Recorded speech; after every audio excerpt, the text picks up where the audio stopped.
Hello everyone and welcome to another video with Mr. Math. Today we're talking about integrals. Okay, in this problem we have the integral of the cubic root of x dx. Okay, one of the best recommendations that you have when you have these roots is to transform to an exponential form. Okay, so let's remember the rule that says that a elevated to the n over m is equals to the m root of a to the n. Okay, so what you can see here, or what we need to do, is to go backwards. Okay, we know that there's a 1 in there that we don't see, so this will be equals to the integral of x to the 1/3 dx.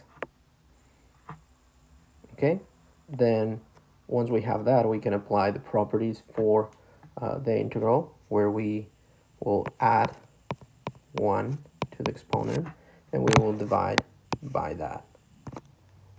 1/3 plus 1 and plus our constant of integration. 1/3 plus 1 is 4/3, so we'll have x to the 4/3 divided by your 4/3 again plus c.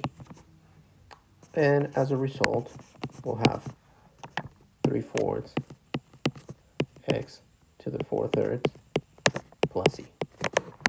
Okay, thank you for watching. Hope this is helpful for you.